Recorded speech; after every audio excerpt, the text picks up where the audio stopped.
你好，欢迎收看《新闻面对面》，我是谢仲。来，一看你给你介绍，今天要请到的特别来宾，左手边第一位，台北市议员简舒培，大家好；前民众党中央委员赵应山，五哥好，大家好；时事评论员周伟航老师，大家好；右手边为您邀请到台北市议员李博义，大家好；资深媒体人邱明玉，大家好；资深媒体人黄明，大家晚安。好，那当然对所有的大家观众朋友来讲的话，那你会关心的是，在包括国内国外所有跟政治有关系的一些事情。前两天，那你的情绪可能沉浸在对挺台湾，然后大家呢，终于呢我们有到了一张门票，但是国内的所有的事一直不断往前跑。那现在呢，包括现在大家看到罢免，今天有19位，在第一阶段看起来有19位的立委，那确实通过了第一个阶段，那会面临到这样一些事。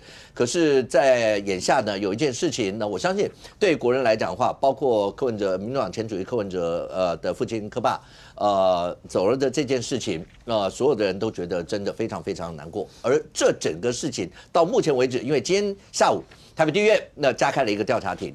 重点就是在于说，对于柯文哲主席来讲的话，那因为申请了解除禁见，那包括在3月10号，那是柯爸的告别式，这些所有相关的一些事情。不过在这过程当中，你也可以看得到，包括像陈佩琪啦，胜过像民众党主席黄国昌，他们针对这个过程有诸多的一些的批评跟抱怨，让你先听一下，来。我要对检察官坚持说，我们的禁止通信跟接见只能够到3月10号。我个人对于检察官这种坚持，我是极度的不谅解。最终我还是要谢谢法官，因为他说，如果检察官不断的抗告，我们连告别式的流程都可能会有问题。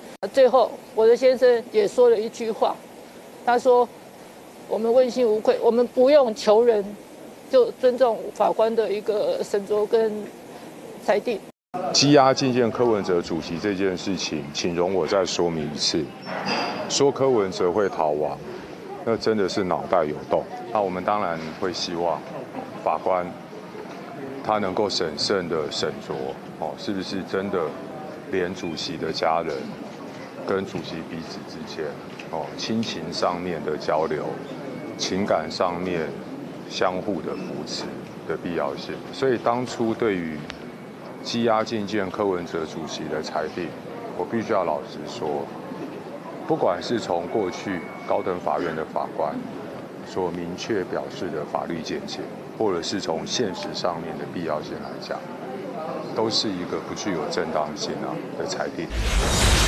好，我相信在我们国人一个风俗里面，包括柯妈也讲说，我们台湾人的勒索，难道大家都不知道这是这样的一些情形吗？那包括死者为大，包括奔丧的这一段，一传是奔丧的这一段，我想如果提出申请，你很难想象说不让柯文哲在3月10号这样。我觉得大家这个就是一般本来就应该在礼俗下怎么样，现在是讨论到羁押禁见，尤其禁见这一块，所以这一块最后是3月10号，你怎么看？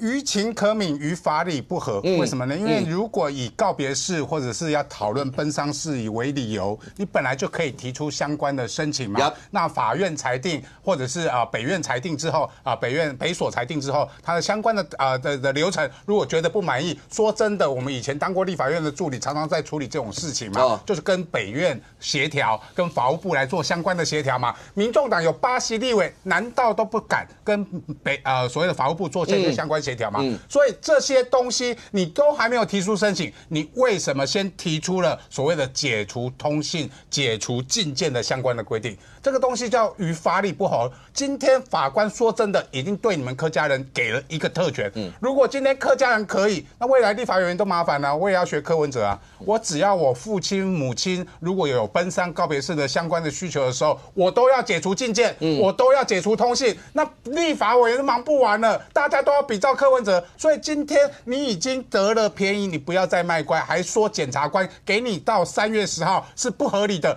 你不是自己说的是为了告别式吗？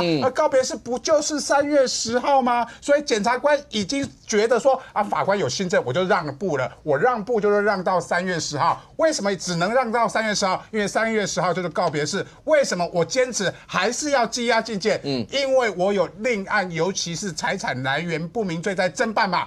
他的所谓的解除通信跟禁见的范围，包含柯文哲的妈妈、柯文哲的妹妹跟柯文哲的妻子，尤其陈佩琪这2天在新闻里面见到所谓的购屋的疑云嘛，豪宅的疑云，他今天在脸书都说了哦，我是有钱买的，我要卖了土地，我要卖了我现在的房子去买那2栋豪宅嘛，所以我下了斡旋嘛，我直接讲。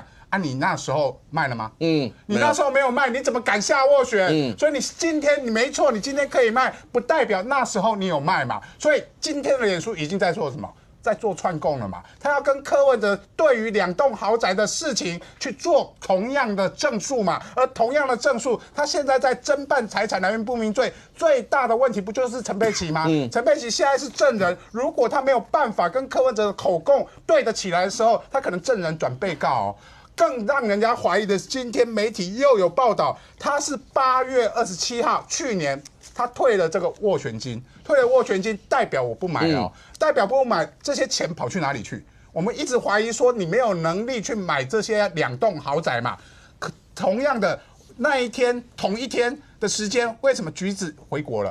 回到台湾来了。8月27，而且2天之后，8月29，他又去日本了。所以这2天是不是就在处理这些相关你本来有能力买这些豪宅的钱被橘子去处理掉了之后，他现在不敢回来了。所以为什么检察官要羁押禁见的很重要的理由，就是避免你们夫妻俩串供嘛。说真的，今天给你们特权了，所以陈佩琪，你不要再得了便宜还卖乖。另外，我要讲黄国昌啊，欧龙谁的？人家问你的是这个所谓的禁见庭的法律见解，你又去谈到羁押禁见的问题，说羁押禁见都不合理，羁押禁见柯文哲被放出来2次过啊，你为什么不认为法官判定柯文哲放出来那个叫不合理的？这个就是法律的程序，每一个法官有不同见解，这代表的法律上面、司法上面的程序正义嘛。你黄国昌，你一个人认为不合理，不代表所有法官认为不合理啊。所以走完所有程序，现在判定是羁押禁见，你应该就遵守这个司法上面的判决。你是党主席，难道你要破坏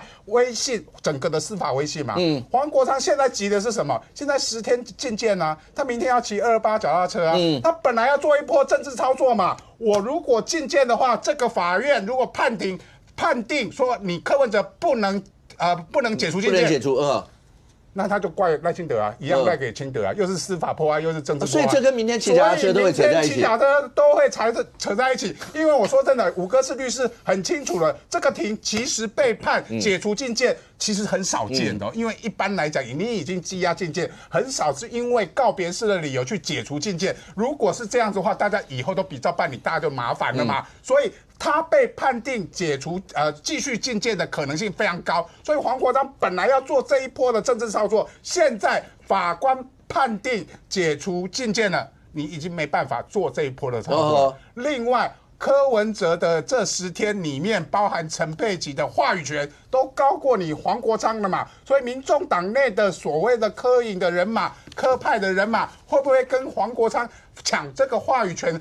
对于黄国昌来讲，领导这个新的政党，这个民众党，它变成是更加的困难，所以黄国昌才是最应该担心的人，而不是我们大家。OK， 观众朋友可能对于这个过程当中会有一点点混淆，我大概帮大家理清一下。柯文哲前主席现在是在羁押禁见的过程，那个时候不是柯爸在医院的时候有传出一些可能病危的那些状况的时候，有申请然后戒护探视 ，OK， 这向北所申请然后去戒护探视，那现在既然遗憾的事发生了，那接下来呢，就是包括在3月10号是告别式，在告别式的时候，那柯文哲虽然是被羁押，但是依照规定，他可以向北所去申请，北所跟法务部去申请，那包括要戒护奔丧，所以在这个时候，在3月10号这一天，那因为到目前为止，他们还没有提出申请。OK， 媒体上有讲说会不会在3月7号，那天压线的时间是不是要提出申请？所以对柯文哲来讲的话，他本来应该有的权利就是，如果发生了这个情形，以前的案例也都是这个样，去申请要戒护奔丧，就是会有包括警察啦或者什么这些陪着，然后回去奔丧的状况。那这是本来的情形。那现在是柯文哲前主席他们呢要求说，因为在治丧的事宜的过程当中，可能会有一些要讨论或什么。他如果现在被羁押禁见，你没有办法跟他去讨论这些嘛？那所以呢，他们希望能够去解除禁见，包括解除通信这方面的禁止。所以他们提出这一块。那现在是北院在审理的是这一部分，所以最后北院的裁定呢，最后北院裁的就是说，一直到3月10号，从今天到3月10号这12天里面，包括柯妈妈，包括陈佩琪，包括柯美兰，就是她妹妹，还有她弟弟，这4个人呢可以解除，包括禁见啊，包括通信这一部分，好不好？这是2个不同的层面。可是到目前为止，包括介户奔丧的这一块，那柯文哲前主席是还没有提出申请。小雨，这个是过程，因为有些人可能会不太懂，为什么这么复杂？怎么搞的？他为什么会变成是这个样那个样？可是这里头，刚才医生的意思是说，其实我相信了，让柯文哲前主席能够再把告别式啦或者什么这些去，我相信大家都不会有意见。现在出现的是这一块，包括今天，包括刚黄商，在这个时候就加一个，你们谁相信他会逃亡？怎么会？但这件事情跟逃亡真的没有什么太大的关系。确实，现在这，但是把这个全部都摆进来，某种程度来讲的话。那个情绪是不是真的有可能被挑动？我们看到哈，就是说今天柯妈妈这一下车哈，就开始掩面哭泣了哈。那当然，她可能这个百感交集，悲从中来哈，就一路。那当然，记者有在庭内有观察到说，柯妈妈好像在里面哦，这个也是情绪非常非常的激动啦哈。好，那我必须讲哦，就是说看起来柯家人今天主打的都是悲情牌哦。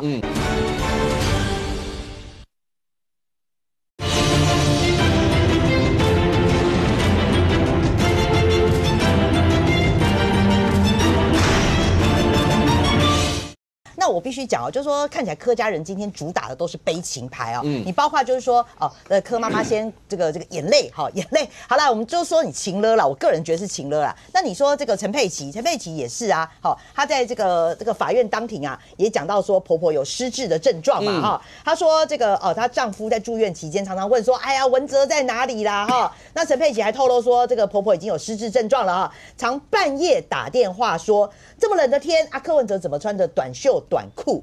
对他这个柯文哲我们也知道嘛，他们都没有出来，那是不是他怎么会看到？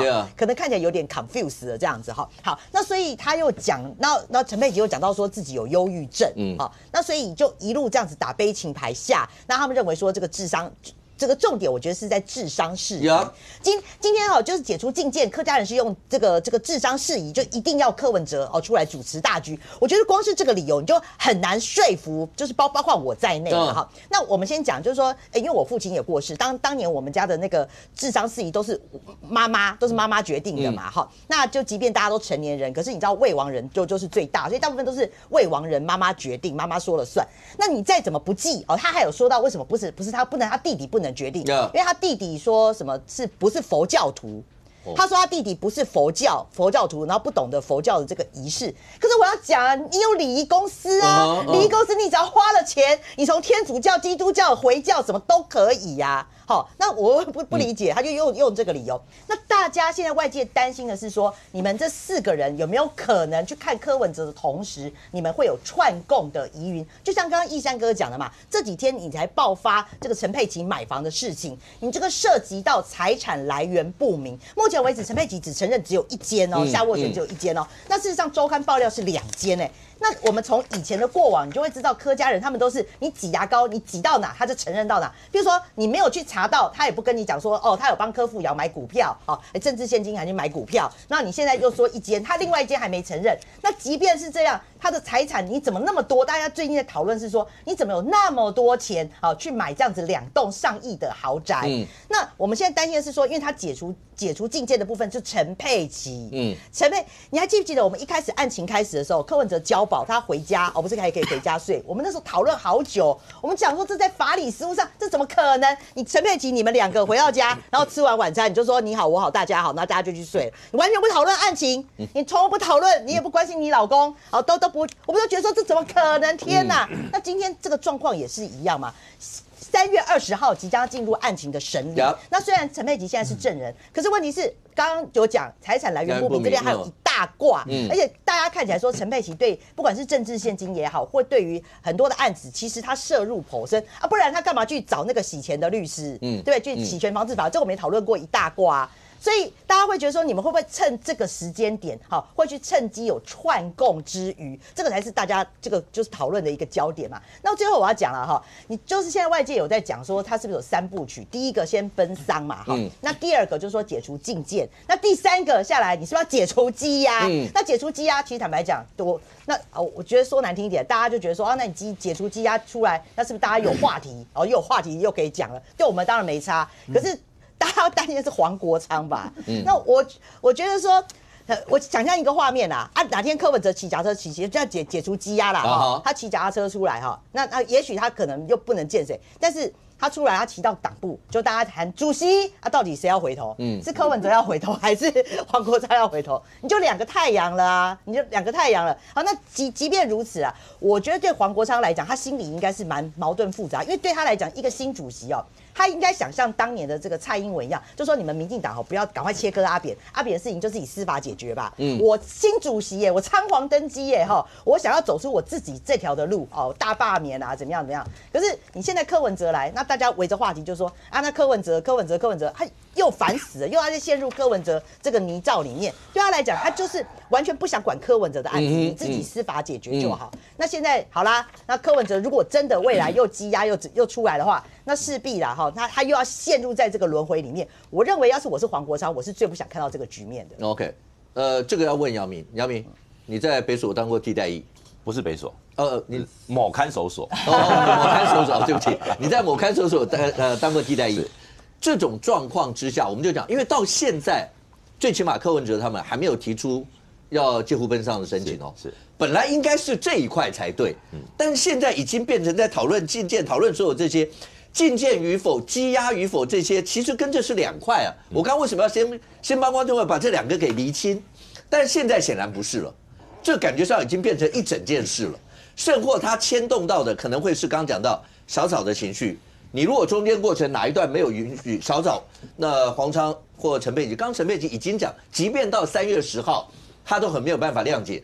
那柯文哲，那这些你自己在看守所待过，怎么样？一般啦。一般的受刑人或是说这个被羁押的被告是不会针对这个游戏规则去提出质疑，或是说去申请解除禁见，专门为了我的这个所谓的奔丧的相关的事情。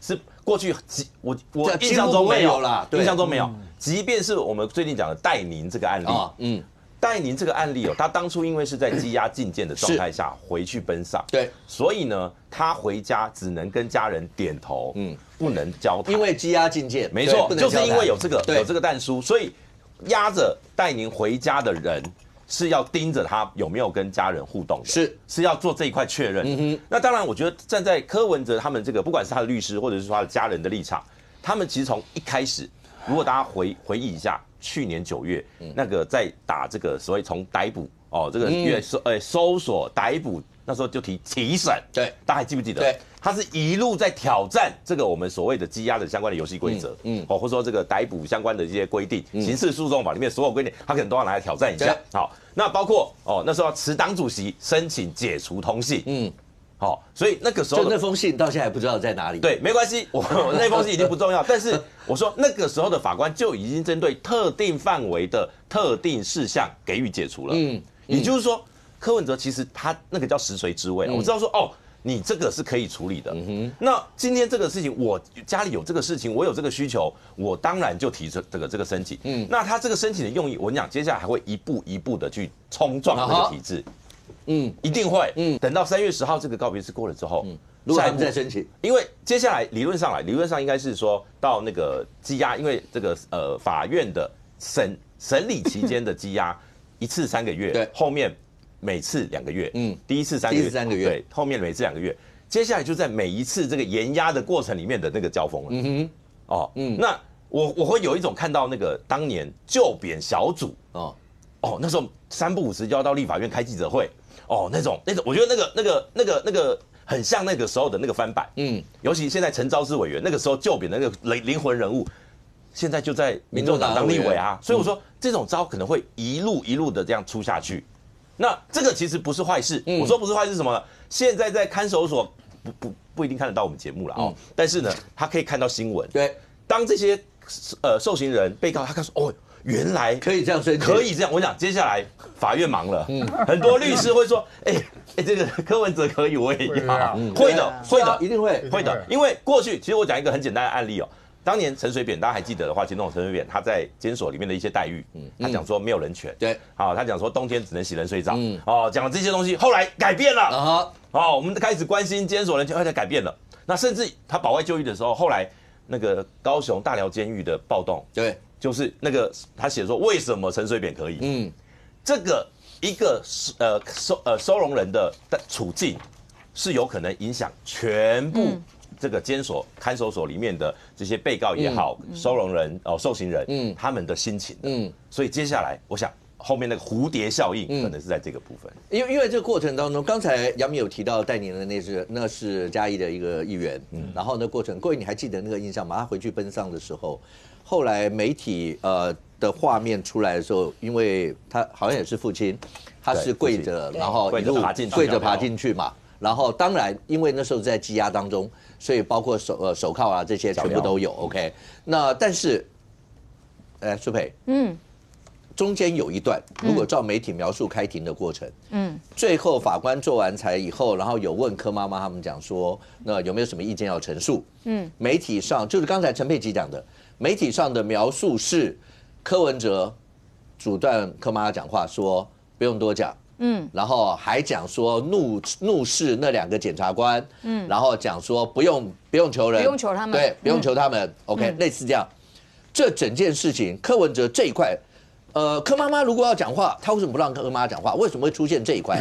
那刚讲到说，是不是有财产人员不明罪？所以如果今天做了这样的一个裁定，会不会未来会有一些可能有串供的嫌疑？因为前几天你讲说什么，陈佩琪去看房子，有没有房仲站2排？然后那包括陈蔡他们就觉得跟你讲，从到没有，就是个抹黑。那这些事情跟后来你所讲的这些中间有什么关联性吗？我认为今天解除这个禁见跟通信这个部分呐，这个法院的裁判跟这个检察官，因为刚媒体报道合议庭的这个裁定的时候，其实法官有强调，这是在检察官不反对下的例外解禁，是，所以代表检察官也同意这一件事情，所以这个法官的裁定跟检察官的同意，我认为对柯文哲他们之前在盘算来讲，可能有一点超乎他们的意料之外。因为包含今天黄国昌都到现场去叫嚣啊，有没有去叫嚣说，我到现在都认为柯文哲被羁押禁见啊，说柯文哲会这个逃亡这一件事情啊，我觉得是很有事的啊。可是问题是，从来没有人去讲柯文哲会逃亡。柯文哲现在在他的案件里面，大家最担心的是他跟他太太还有相同的案件，在还没到案的人之间的串证灭证，大家担心的是这件事情。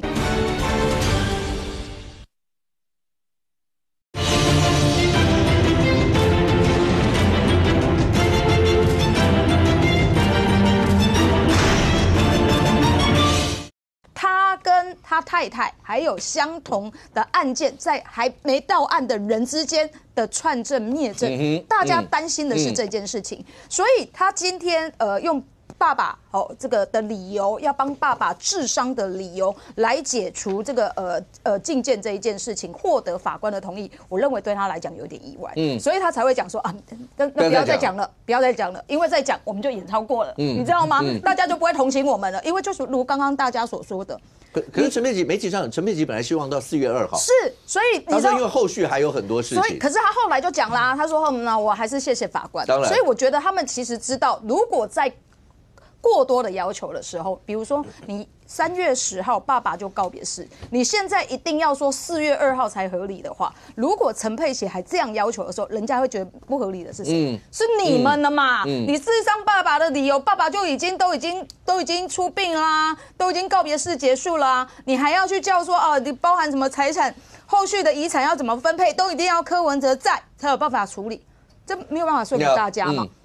所以我觉得今天法院的这样的裁定对他们来讲其实有点意外了，所以他们才会有这样子的一个一个反应，就是说这个柯爸爸这个柯妈妈陈佩琪跟柯文哲的反应不太一致。不过我觉得柯文哲这样的讲法还是会让人家觉得得了便宜还卖乖嘛。因为就如刚刚大家所说的，如果柯文哲未来可以，你知道刚刚义山大哥会说我们会议员会多很多选民服案，不会，我们会多了很多法律咨询案。你知道吗？大家会来找我们的律师、义务律师说。我是不是也可以学柯文哲？我爸爸也是怎样，或者是我妈妈也是怎样，或者我至亲也是怎么样？那我们家的受刑人，或者我们家的这个被羁押的人，我是不是也可以比照柯文哲？那如果是的话，这未来要不要变成一个通案？我觉得对法院来讲，这未来要不要变成一个通案？是不是大家都可以比照柯文哲？如果他是家里唯一，或者是他的至亲的话，他就可以用这样子的方式解除这个。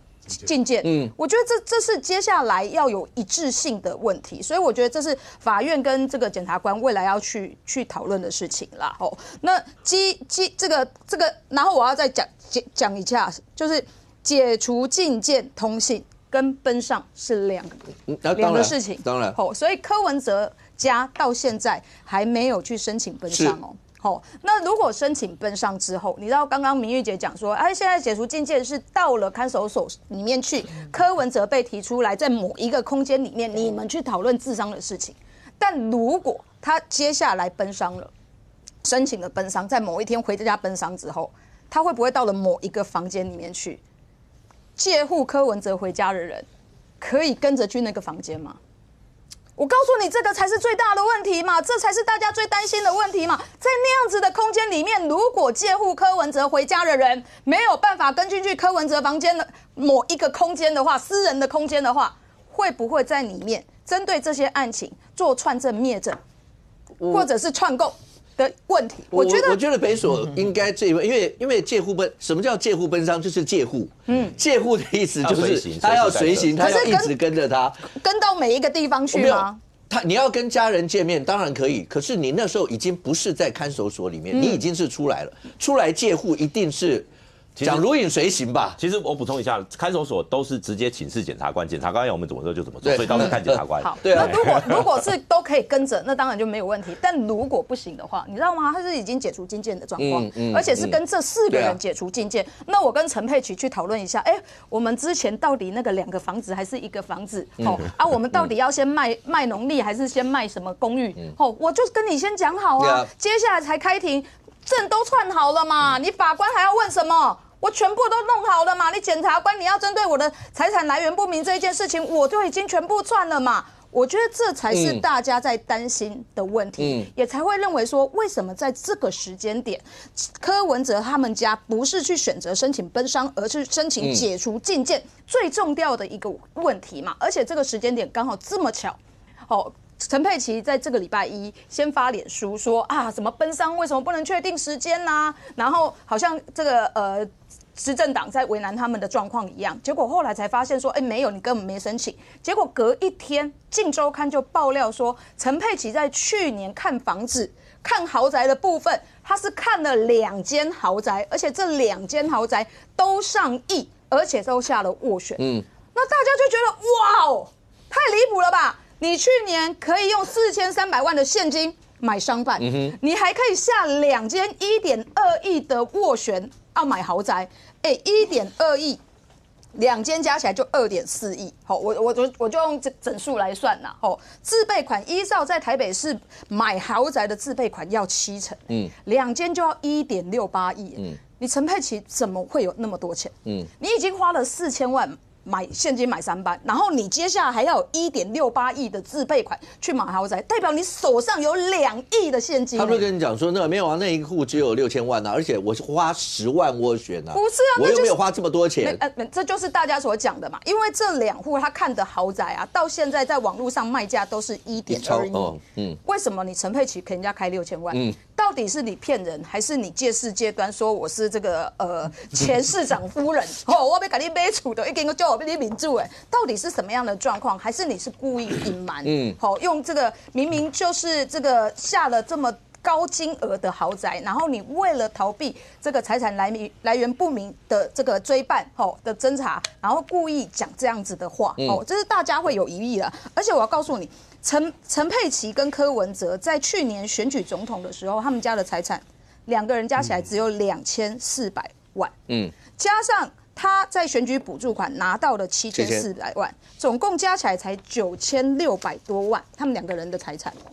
可是他去年可以买4300万的商办，还可以去下定2间1.2亿的豪宅，这个事情真的是太不合理了。那苏培到底有没有列队？这个东西就是这样子吧。好，我也不晓得，因为这个东西是在去年，我给大家看哦，这是2024年9月8号下午6点，一个民众传给我的，他说啊，他是个中介，他同事跟他爆料，陈佩琪那时候去看原力的时候，听说有多家房仲业者在拉比站2排，然后欢迎陈佩琪去看，拍手欢迎陈佩琪去看屋啦，那时候收到这个的时候，刚好在讨论什么？刚好就在讨论说，陈佩琪其实不是只有去看济南路的那一间豪宅，还在忠孝东路看了1间。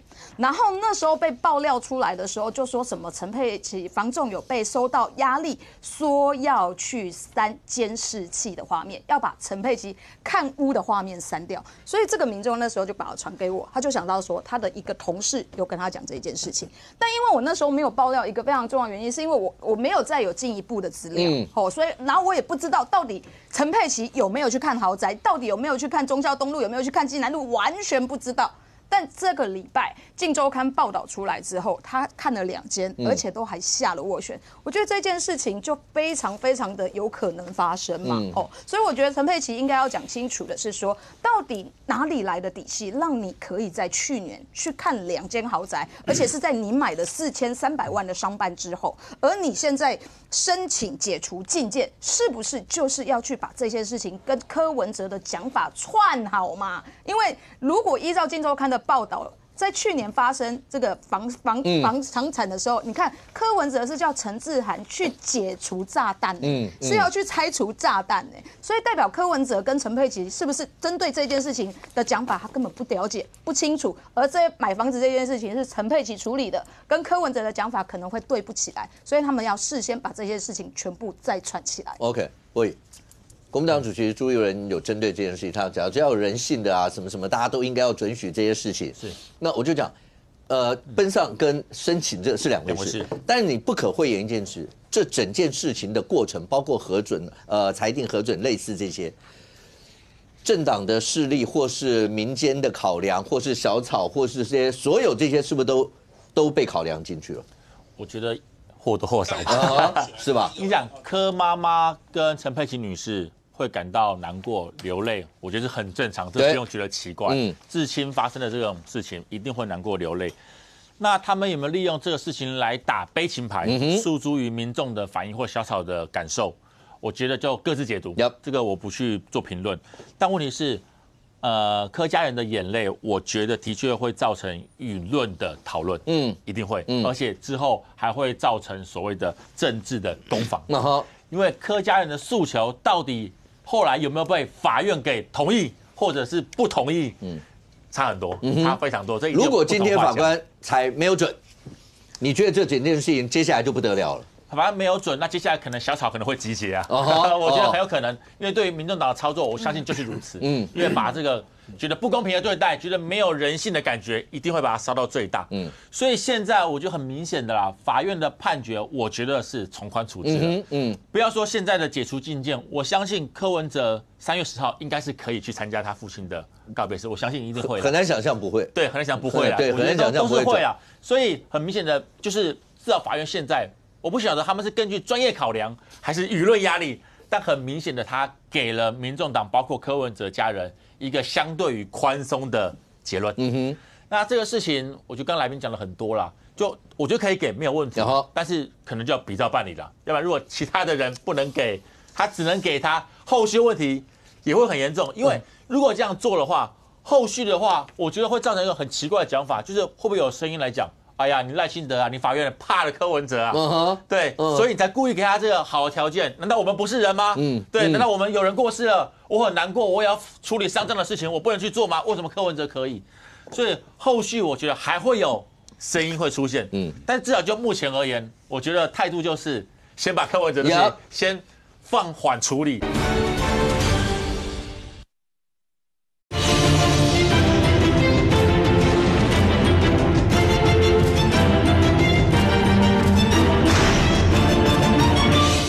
所以后续我觉得还会有声音会出现，但至少就目前而言，我觉得态度就是先把柯文哲的事情先放缓处理为原则啦。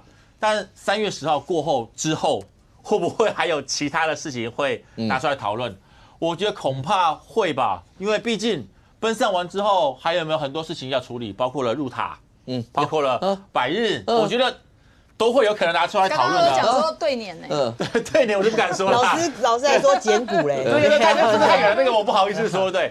但是的确是会有啊，你说包括了很多之后的一些传统习俗的事宜，对他会不会也希望由柯文哲出来做一个主导的地位嘛？因为毕竟现在能够让他解除禁见的原因，就是因为感觉起来只有柯文哲能处理，而且是家人希望柯文哲来处理。那后续的事情会不会也希望柯文哲来做完全的主导？我觉得是有可能性的啦。所以接下来法院会不会针对白银的很多的一些请求，再做所谓的从宽认定？我觉得会是后续必须要观察的项目。但是我只能说，法律当然不外乎人性。那我也希望白银的人，包括了柯家人，这次说实话，大家看得出来已经是得到从宽的处置了。那也希望好好利用这个时间，把柯爸爸后事给处理好。后续真的不要再利用这个事情再做更多的政治操作，因为现在我相信法官做这些判决，中间选民是可以接受的，包括可能很多人浅绿的民众也可以接受。但如果你要求越来越多或越来越过分的话，我觉得会造成反效果，这是不好的做法。伟航，你算是了解黄昌主席的这件事情，刚才你也看到，他在这边直接就讲说，对，那你难道没有看到当初的羁押禁见，那法官承受了多少压力或所有这些？可是当法院做出的是这样的裁定，就是从今天开始到3月10号，那解除包括他们那4个人的接见啊跟通信这些。对黄昌来讲的话，你觉得他本来有想到的是未来会有一波政治操作吗？是。那接下来呢？你觉得那法院已经这样裁啦，那还有什么好操作？明天骑脚踏车就80公里就80公里啊，那就这样骑下来就好了。这个当然是事情重点会往哪边偏斜的。然后他当然希望228他们骑脚踏车的事情能够非常干净，大家就只注意到我作为民众党主席带领大家从台北出发，然后我先休息一下，再次出现是在高雄，然后把车骑完，就是这中间可能比较没人关注啦。对，那他当然希望这件事情是很单纯，他的个人秀嘛，承继柯文哲的意志。但怎么处理柯文哲问题，真的是他最大的麻烦。我们现在讲啊，不要忘了，从之前几天开始，是柯家人的问题是谁代表出来受访？从那个房子斡旋令开始，陈志涵呢，他的身份是什么？立院党团主任呢，他挂这个在立院受访，他不是说我今天是柯家友人，不好意思，我们不会利用立院资源，我们出来街上受访，甚至在我家，甚至在柯家前面，不是，他也是一样，一大堆立院记者在那边围着他，所以如果没有黄国昌的许可，没有黄国昌的放行，怎么会有陈志涵从前面就一路回应到今天？直到柯家人正式出现在地院之前，都是由陈志涵，甚至之后也是由陈志涵来说明嘛。显然黄国昌在里面是有角色，他希望能够拥有一定的政治能量。而我们也看到同一时间网络上柯文哲的柯文哲爸爸告别式其实还不是很确定，可是小草已经说要开始这个组车就是特别是党部那些就开始在揪团要发车了。一样也是，如果没有主席授意，怎么可能地方党部敢去做这样的事，动员党工、动员志工？所以黄国昌呢知道，他现在还是有一些政治能量在柯文哲那边，他这一题要好好处理。不过现在的变数就在于说，第一，法官还真的就让你到这个3月10号吧，然后227到3月10号，好，而且4个人都是家属，不要忘了。之前唯一能传圣旨的是谁？只有黄国昌啊。对啊，就黄国昌在柯文哲进去之后面谈了1个多小时嘛，之后出来黄国昌讲了什么人谁敢质疑啊？最后见到柯文哲就只有黄国昌啊。可是接下来不一样，陈佩琪见得到了，柯美兰见得到了，这2个角色应该就是可能是比较有机会出来发言。所以柯文哲即便跟他们讲说你这个丧事要怎么办，只是讲这个，他们出去可以千变万化。比如说柯文哲有提到那个谁一定要来，那这个谁的地位是不是在党内就提升了？所以即便只是一个智商啊，主任委员要谁那个谁要挂在这个前面的名字，大家都知道政治人物的丧礼其实那个是有学问的。那不就跟这个党的后续人事安排有关吗？所以柯文哲还不见得真的要如那个什么3段论真的放出来，他光是能够讲话出去，来今天那个谁要排第1个，谁排第2个，谁排第3个，是不是就变成小草会买单的东西？很有可能。再来就是我觉得像陈佩琪他们今天可能有一个操作，也许黄国昌有放行，但我不太清楚，就是要去处理这个讲好像要开始在4月10号前4月2号前要完成什么分家啦、遗产的什么的。柯文哲今天并不是因为杀人放火被关在里面，他是因为钱的问题在里面的。然后你的主诉求之一是要让柯文哲出来可以处理钱的事情。不，这讲出来，就算法官、检察官想放他也不敢放。我怎么会让你去处理钱的问题呢？谁要来？这个钱要怎么？这个农地是要怎么处理？这个农地要叫谁来处理？当然可能是柯爸的遗嘱啦，可能是啦。可是遗嘱这种东西也是千变万化，人人可以诠释嘛。所以今天他们抛出这个讯息，我认为其实这搞不好就是。我是觉得地检署或者是法院都说，那就给他出来。不是，而且我可以明白的讲，那羁押禁见，如果你要用这个就是什么，包括遗产要分配处理或什么，我相信没有法官会同意这个理由可以包括解除通信或是解除禁见，因为你们家财产的那些东西，跟我们要侦查的案件，如果真的2个比较起来，孰轻孰重，大概不用讨论吧？对，这个大家很容易分辨吧？对，那。前面就已经讲，后续会不会有很多人会要比照办理了？如果这个还可以用这个理由到4月2号，对，那后面那算了，就羁押禁见就拿掉就算了。对，其实你钱都处理好了，对，农地一直卖不掉，农地搞不好都卖掉了。对啊，就是讲白一点，就是怎么可能会到这种程度？你会拿出这个真的喊牌喊太多了啦，就是喊到就是觉得说你这个真的是妖到底，那就要反问说你黄国昌也认可这样子的事情嘛？当然现在法官都说你就是止于治丧事宜。到这边还是人情义的范围，我想到那个算了啦，反正那3月10号要有一个给爸爸，就是好好的走这样子。当然，我想大家都不会有意见，但是就是事情结束之后，曾经见过他的人出来讲了什么样的话，我觉得这又会变成是从包括对于案情本身，甚至包括民众党本身的内斗，可能都是新一波的野性。OK， 小雨。明天就28骑脚踏车，对，骑个脚踏车为什么也可以引起这么大的讨论？而且黄珊珊要骑全程的，对啊，那民众党的回应也很妙，他们为什么要讲说大家体力不一样？这就是要讲黄国昌的体力不如黄珊珊吗？你也不用这样回啊，那个讲说每个人对大家分配的或什么这些，本来就是这样，你有必要这样回吗？而且我不理解是说为什么你要去呛4叉猫啊？就他说不，你来当党主席，你来骑。对啊，我是觉得你有必要去呛别人吗？对啊。那昨天我有看就是说这个包括博维啊，包括俊宪，该笑都笑了嘛。你说博维他们讲，对，3Q哥讲说会不会骑到就石目鱼比人多，比人还多啊？因为他的那个路程就我也不太理解，是说他那个晚上选那个路程是怕被民众呛吗？他知道说他在南部可能不受欢迎，所以他可能要很晚才出现，不然一直骑，然后一直被呛，南部就一直呛。你看他龙山寺，他挑战龙山寺的时候，龙山寺那么多这个比较绿的民众，就一直叫他下台，他不沿路骑，然后大家集结起来，全部都被下来这样。我觉得他应该是不想要看那个状况，可是我最不能理解是说，28要骑1日北高马西地列贡，他当时说因为要跟这个什么，不管是承继柯文哲的什么的意志什么的啦那你也要骑，那你要学也要学得像啊！你现在被人家笑说你是1日北1日高，你那个骑到你那个北的部分还只骑到那个只骑50公里吧，对不对那就从这个他看守所嘛，对，先看守所，看守所只是一个象征啊。然后后来他就要从关渡宫，然后关渡宫就直接骑到桃园，然后这边的没啊，然后剩下时间不知道去干嘛，不是，他也要告诉我们剩下时间要干嘛。那为什么？还有一个是直播主持啦，他当主持人，直播主，他就不骑了，然后这边当直播主，然后先说我们现在看黄珊珊骑到哪里了，黄珊珊休息了是吧？他是要这样吗？因为我知道只有3个人要骑完嘛，一个黄珊珊，一个陈佑成，另外一个是他们组织部的副主任嘛。那我就说，那如果说你与其这样，你真的就不要办，不要办，就走你自己的路。可是你又要骑，又学不像。那你现在不是被大家笑吗？可是228，因为228一日双塔或是一日双城，这是柯文哲当初凭良心讲，那时候让大家觉得眼睛一亮的点是从这时候开始的。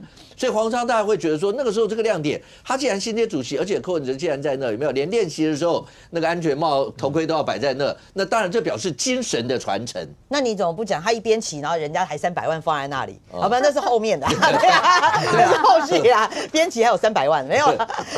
你这样讲，人家都开始就骑了，就在旁边提一袋，大家开始骑一袋，骑着摩托车拿了一袋在追着他。没有了，我觉得每个主席的风格不一样啊，所以你就走。我刚刚讲了嘛，黄国昌就急于想要走出自己的路，那你要走出自己的路，你又没有办法骑完全程，那坦白讲，你就不，我觉得就不要学了吧。你学了现在被人家笑，这种骑手式就很难看。那我更不理解的是说，他现在要学哦，他又叫人家宝贝。就是说他的对啊，他的那个，我跟你讲，我不理解为什么每次都要叫我讲这一题。我已经连续讲了好几次，我每次就觉得不太舒服。不是直播主，你有没有看过很多网红直播？但他当主席耶，黄国昌跟宝贝的连结有特别的意义，就是他那时候他跟他的他太太开的嘛，就做那个过年菜嘛，他就脱口而出说宝贝嘛。那你叫你老婆好像这我们当然没有问题呀，可是问题是说你为什么你讲这一题我都在？我都很想吐。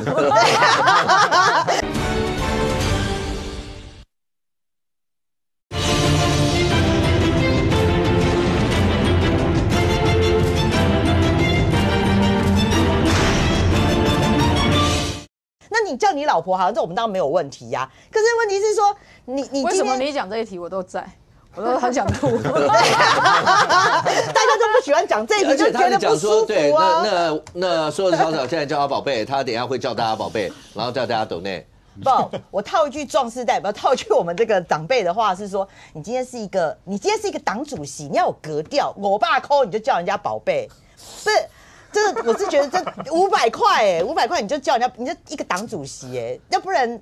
好啊，干爹干嘛？没有这样也没有比较好，也没有比较好啦，也没有比较好啦。好，那重点我是觉得说，有2个点啦哈。第一个点就是说，这种抖内这件事情，但黄国昌很在哈，可是柯文哲当时也只敢叫小草说100、200抖起来，好不好？可是到黄国昌已经加码变500嘞，嚯！你歌冲啊，更厉害。所以叫宝贝啊！哦，宝贝，妈呀，不要啦，就家人们这样子，不是吗？你没有看人家，你如果看那个中国大陆那所有的那些网红，所有那些喊的那个宝贝们、家人们，大家抖起来，然后什么？现在到多少了？现在到10几万了，叫宝贝们、家人，那我每次看我都目瞪口呆。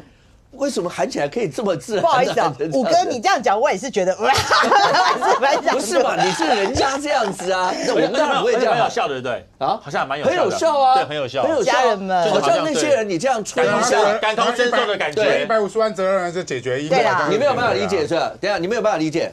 我要你应该有直播，然后有千万不要这些嘛，对不对？你会不会喊宝贝，喊什么这些？千万不要。基本上我不是这种风格。对呀，重点啊。黄国昌是这种风格吗？我的观众会抖内要我骂人，这个是有了，宝贝的是没有了。对，我跟你讲，我觉得老师讲到一个重点了，就是人设的问题。因为黄国昌就是给人家觉得就是说骂人的，就是脸很臭，你知道吗？比如他看到柯文哲啊，不看到那个柯建铭啊，叫什么叫啊？是可以插队的哦，是吧？我要欠你哦。所以现在改变脸孔叫他宝贝就很兴奋，是欠他500块。对，不是那大家就会觉得说，那你那个在立法院骂人是一个嘴脸，然后你要钱的时候，这就是小玉没有了解黄国昌直播的风格哦。他在直播，他都说他是一个温暖而富有人性的直播主。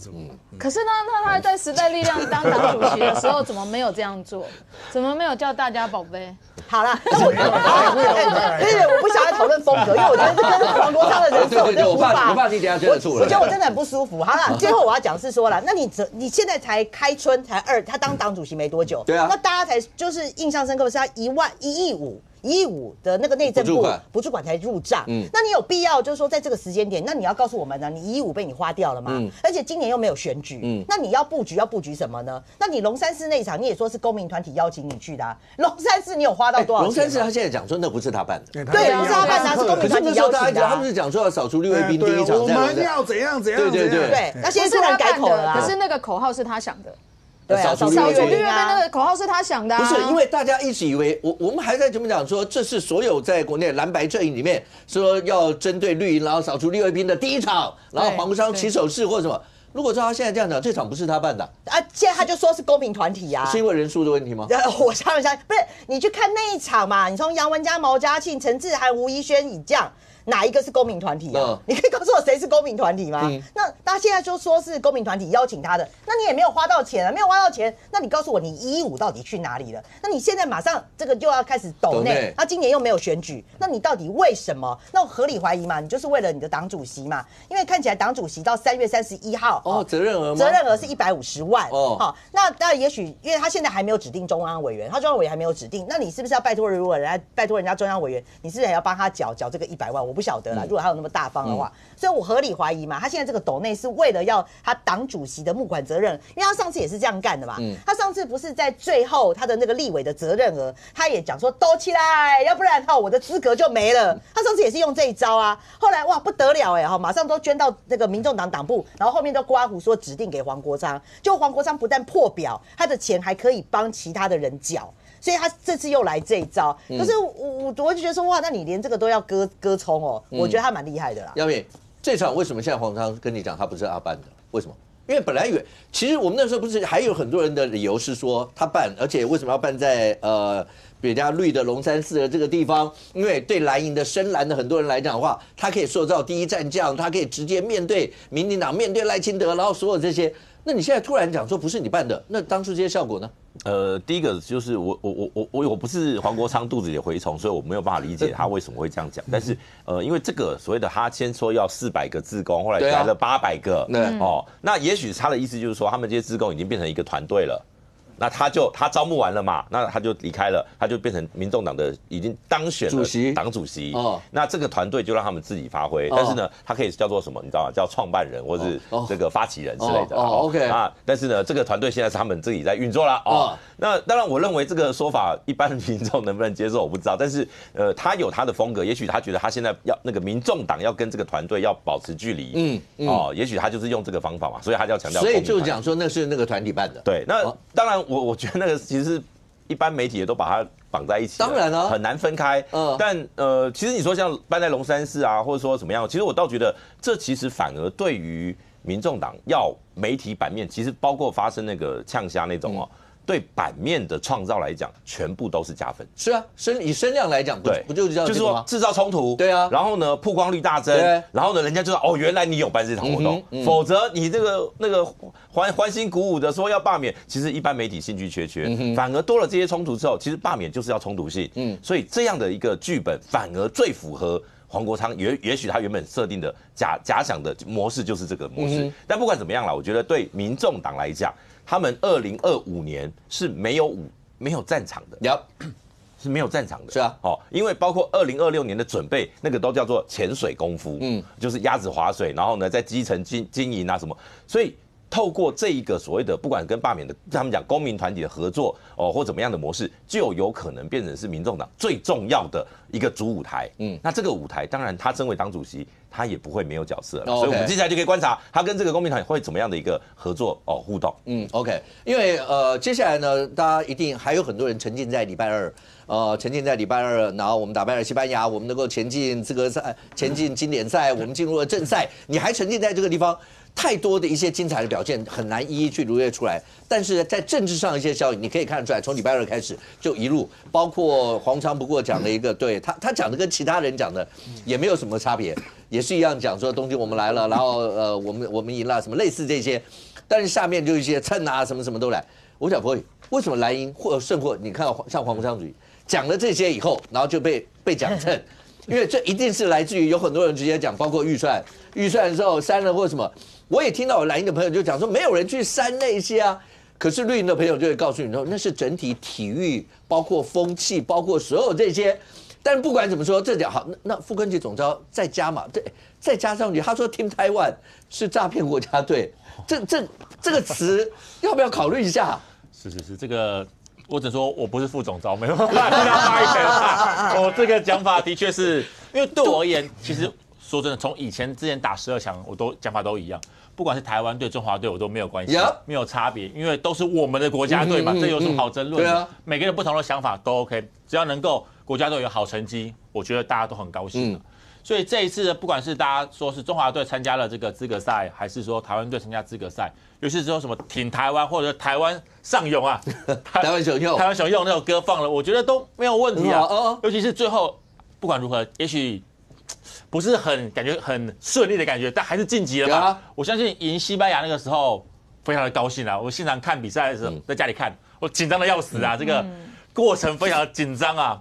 所以副总召说，听台湾是诈骗国家队，这个我觉得到底什么意思？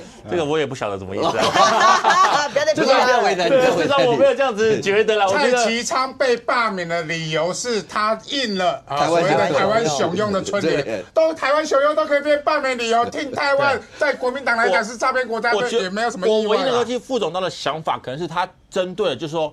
之前我们第一场不是输了西班牙嘛？那网络上就有些人说，为什么会输？是因为在野党的立法委员删了这个预算，所以造成我们没有钱去勤收。那他是不是针对这一句话来做所谓的反驳？那我不敢说。但是如果要直接把说听台湾叫诈骗国家队，这个话我觉得就要稍微解释清楚了，要不然对于很多民众而言，他觉得台湾队是诈骗国家队，那我们打的比赛什么意思？这个说法我觉得真的要注意跟小心。尤其是现在进入大罢免的，我觉得开始要热的时候了，因为第一阶段后面会讨论嘛，接下来可能2阶段等等的，在这个时候，不管是哪一个阵营讲的话，要真的非常的小心，要不然一定会被拿出来见缝插针或者做政治操作。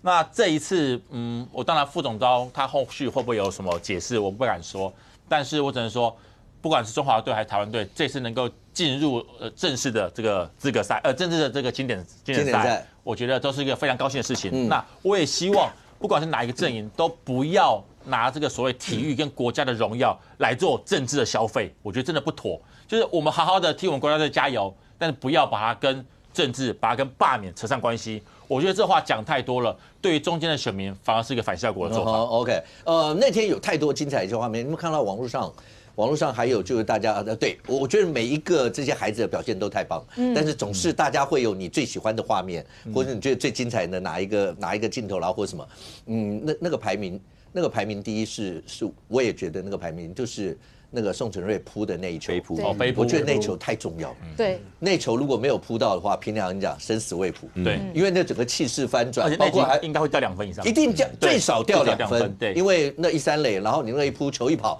还记得我们对南非打了一个场内全垒打吗？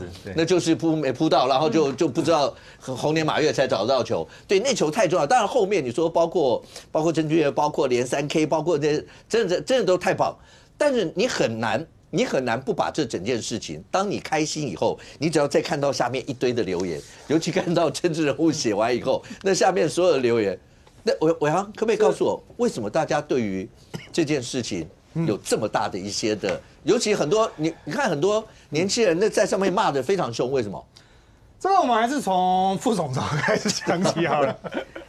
副总召的脉络是这样啦，我们还是帮他说一下话。他原来那个记者会，他的脉络是。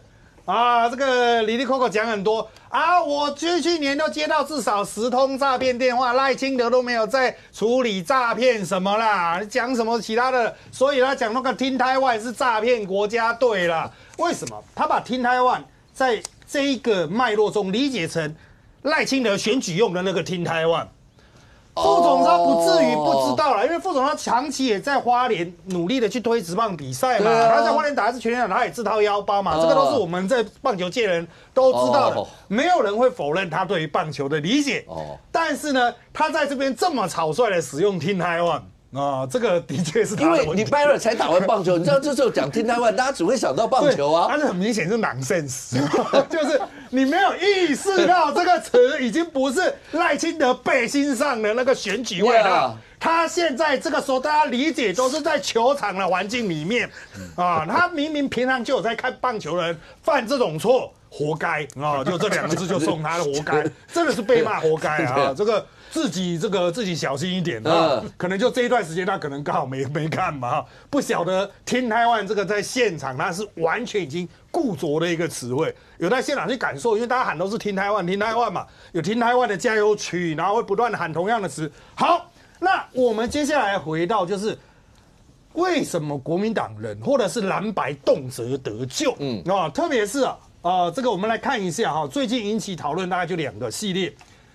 第一个是黄国昌发的这个相信台湾 WBC 我们来了乍看之下还好，底下呢当然一如黄国昌近年的脸书嘲笑者众但是大家很明显这次有蛮多的是直接都指你砍预算什么的，但是并不是只有绿营的支持者或者是在热推大罢免的公民团体会有这种反应。重点是大家找到上面的这一篇纯英文的留言，它是来自于一个加拿大的摄影师他是说他呢忙完一整天的摄影球场的摄影的时候，看到这个火都上来他想说他的翻的中文就是当初你们在立院大三特三体育预算，结果呢我今天非常惊讶，看到这位他还特别用飞啦，这位兄弟还敢给我出来争所以这位也是第一，他在台湾他了解相关的脉络，然后呢他忍不住去做这样的陈述。当然在傅昆萁或在黄国昌你这个一定就是被民进党的网军给洗脑了。那我们先把这个问题先存而不论，我们来看另外一篇。没有当事人，你会讲这什么？你只会看到美国在台协会。实际上是美国在台协会，因为他们从去年12强开始就很懂棒球，就会跟台湾的球迷有很多互动，所以他们这次特别发个恭喜啦老实说是跟美国没有任何关系，除非我们要连晋级2轮才会再去美国应该是这样，因为我们 C 组可能是在日本打。好，那重点在于底下有非常多台湾的政治人物留言，那绝大多数是绿营，那并没有什么太大问题。就洪孟凯留言。他收到了2000多个情绪反应，我刚刚在录影的时候看了一下2000出头个，按怒的有1813个然后按笑的139个，按赞只有几十个，也就是说绝大多数人得到都是赞，就只有洪孟凯是负面反应，而按负面反应的呢，绝大多数都是想你把预算删光光啦到处蹭好，那。当然还是可以去认定这是绿营支持者，这个可能是罢免团体。但我们先稍微收一下，国民党能不能做反驳？我们没有删预算，不是他不是常就讲说没有删，这次预算从50几亿到70几亿，对，而且还加什么？他们一直在讲这些没有删预算。但有趣的就是在于，现在我们卡在预算送出去算不出来的一个要点，就是黄国昌民众党版的通删。到底前面11项加起来多少？有些人说400多亿，有些人说300多亿嘛。但他最后面有个939亿。然后他说如果前面不够的话，自己想办法删。那这个问题就在于那个自己想办法删的，这要长在哪里？会长在哪里？如果东看看西看看，最后面差旅预算自己部本部的不够，我会不会删到其他附属单位？会不会删到体育署补助出去的？这个会不会就跟运动有关系？因为现在就是这个就不知道，他是连辩驳都没办法辩驳，因为那500亿的差额或600亿的差额到底是在哪里啊？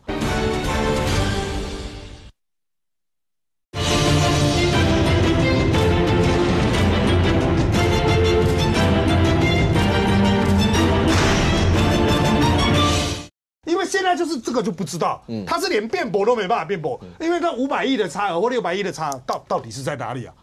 你说那些差额可能到最后就拿反正每个部室牺牲一点点，然后到最后会被牺牲到。现在黄国昌就推给行政院，你行政院主计出去算行政院主席是说我算不出来啊，那要照你们那个标准去参所有的，甚至附属单位的预算也都这样删吗？ OK 我不知道，因为你逻辑没有讲清楚，所以这个是没办法辩驳。民进党知道说，那请问这500多亿是哪里？你们说啊，体育预算不算，那是删什么小朋友的什么钱吗？可是他是说要求统删呢？对，他是要求统删，他要求统删呢，就是要怎么样去把这个东西回出来，这就是现在蓝白最大的困境，就是当民进党跟你锚定说这边有一个，他到底要删的是什么？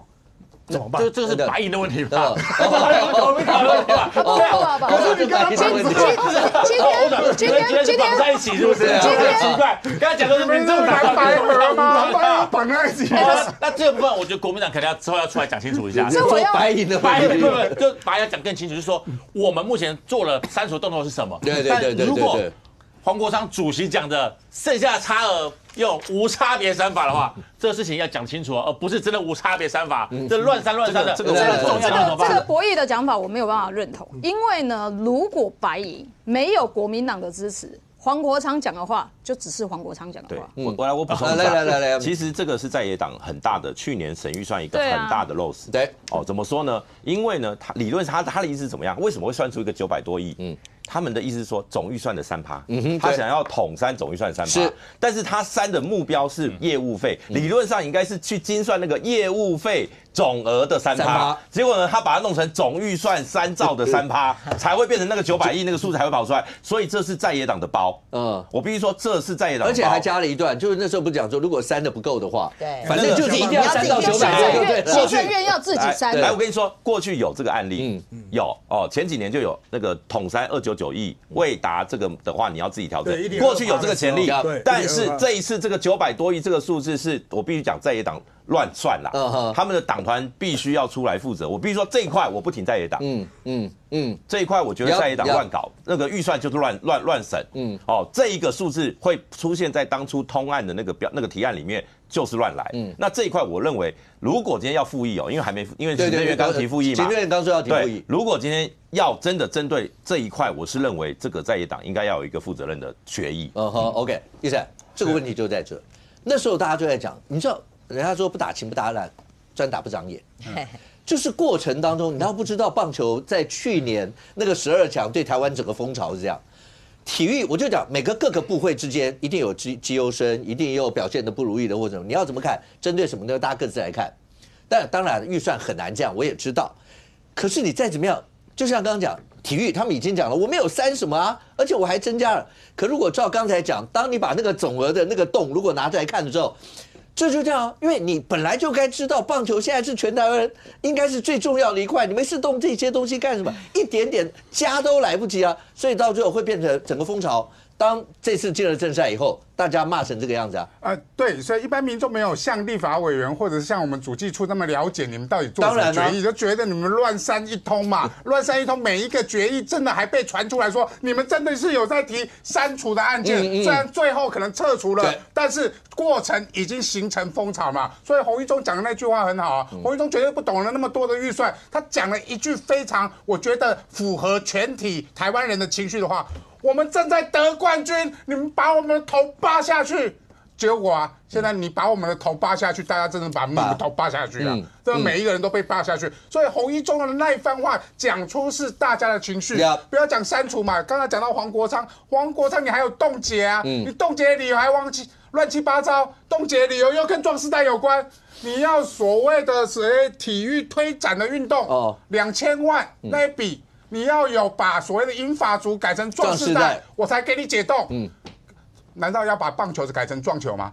那在网络上开始在传嘛，你所有的东西又是壮世代，又是壮世代。黄国昌，你跟吴春成提案哦，你包含冻结案这笔有没有动？有。那你要把银发族改成壮世代，现在壮世代又要提废法，那是不是整个又跟体育赛事有没有关？黄国昌，我直接讲啦，他根本不懂体育。因为从他的体力就知道嘛，人家柯文哲、黄珊珊可以从头骑到尾，包含他在馆长在跟人家做搏击的时候，还被馆长压在地上，头发都快要飞出来。所以黄国昌根本不懂体育的时候，你为什么提出这些体育的相关预算的删除或者是冻结嘛？就好像陈玉珍，你不懂文化。你为什么提出那么多文化委员会都没有同意下面的删除案，引发艺文团体的矛盾嘛？这些东西都是国民两党他民众党跟国民党两个造出来这些民怨嘛，而这个过程已经产生了，这个结果已经产生，这个结果就是罢免案，今天19案已经成立了嘛，这个才是我觉得接下来国民党要去面对的问题，他如何去降低这些相关在国会里面所造成的仇恨值，才是解决这些民怨的非常重要的方式。我给大家看一下啦，就是说现在这个国民党一直说没有啦，我们蓝白没有3体育署预算呐。来，我给大家看一下，黄国昌贺中华队晋级之后，然后被开炮，然后就有记者去问民众党，民众党说我们有3呐。但我们没有删球员的啦，所以有没有删？有删体育署的相关预算，而且包含官员出国，还有勤收的相关的没有勤收，这里面是在基金的，在基金发展基金。好，那我要讲的是说，那为什么要这么做？就是说你们当时在删预算的时候，黄国昌没有说他没有删体育预算，黄国昌说他有删，当他出发说他删了2500万，对，但这个预算我要讲，黄国昌他们就只有8席。如果没有国民党在立法院支持，黄国昌任何1毛钱都不能删掉。体育，当我们在为台湾队加油的时候，当我们为Team Taiwan在开心的时候，我们就会想到说，这一些球员当他们在为国家奋斗的时候，他们需要国家多少的资源。然后结果你们在立法院删预算，然后等到人家得冠军、得晋级的时候，然后你们才去蹭人家，这不是很荒唐吗？那被这个傅昆萁总召当然就让人更生气哦。你们有没有买媒体，然后刻意要抹黑他？是，这个就是最荒唐。他今天被问到，就是也一样嘛。他今天是被问到说你为什么删体育署预算的时候，他就开始骂说什么Team Taiwan就是诈骗集团呐，民进党呢用这个什么媒体啦，买自媒体啦，抹黑他啦，说什么他过去涉内线炒股、假结婚、背叛定谳、前科累累。我先讲几件事情，这些事情不是属实吗？他不是还被关过吗？他不是就是受刑人，曾经还在当立委的时候就去当受刑人吗？假结婚这件事情不是也被判定谳，所以这哪有讲？第二个是被这个你删预算答不出来，然后你把它转移焦点到什么Team Taiwan是诈骗集团，人家就问你说Team Taiwan到底哪里得罪你？Team Taiwan就是为国争光的，你也讲不出来，然后就开始转移焦点说民进党下预算，而且还下给自媒体，还有说自媒体来跟你爆料。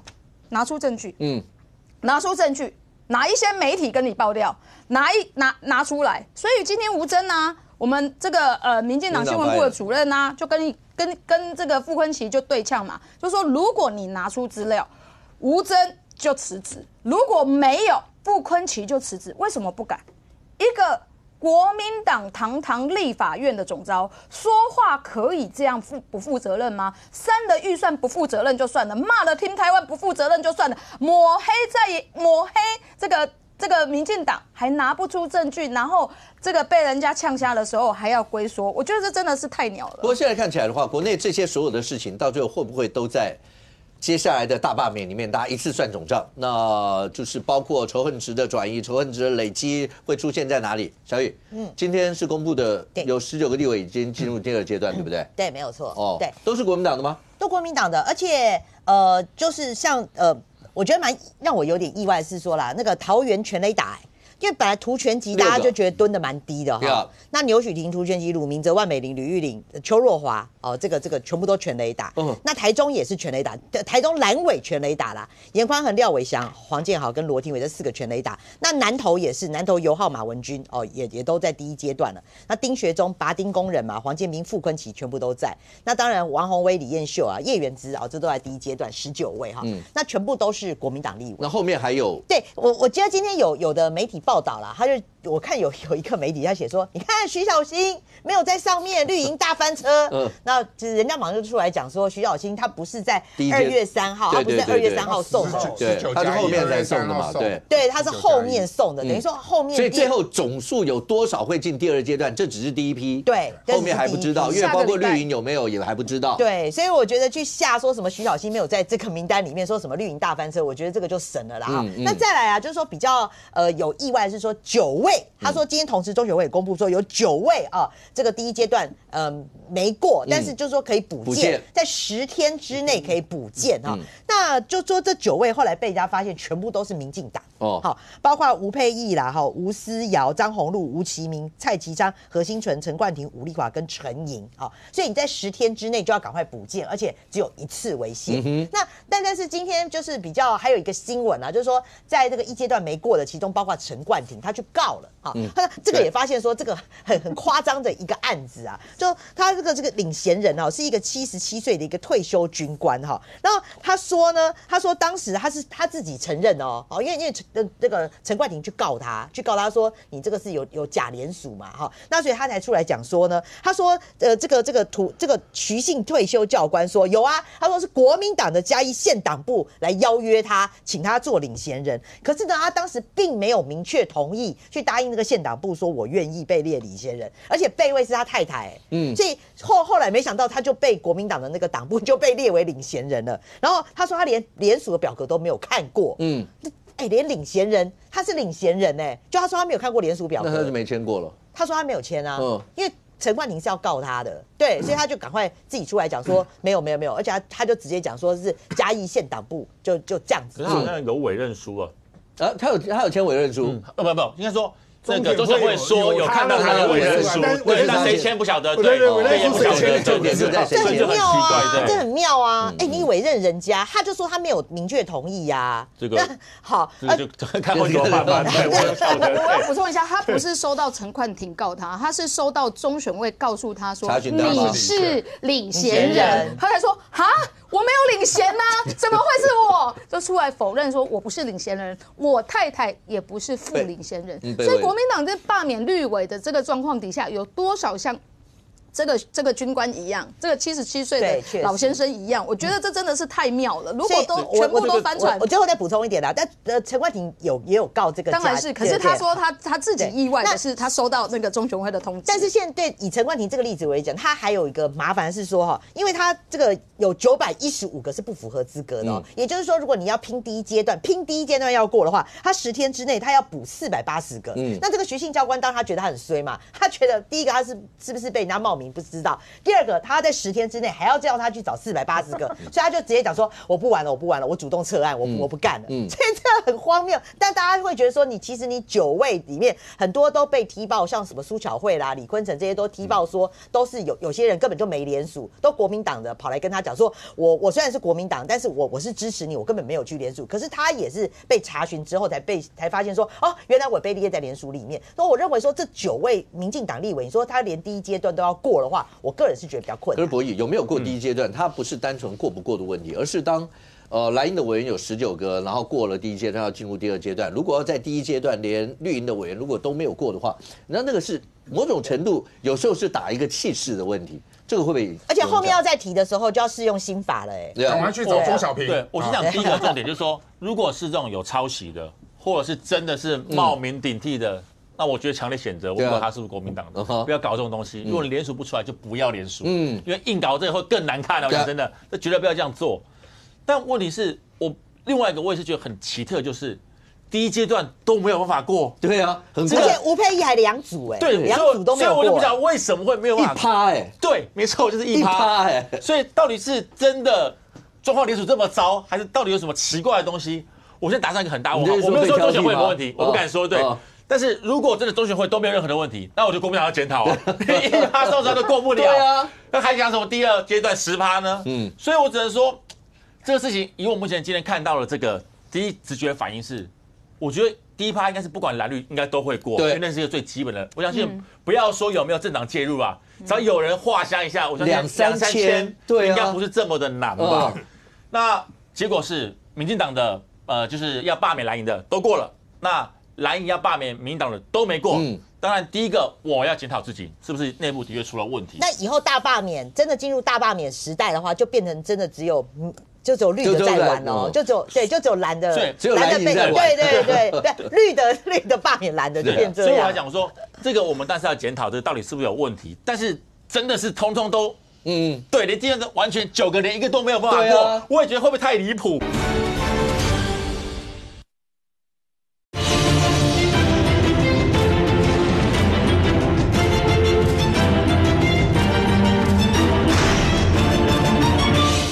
但是真的是通通都。对，连第二个完全9个连一个都没有办法过，我也觉得会不会太离谱？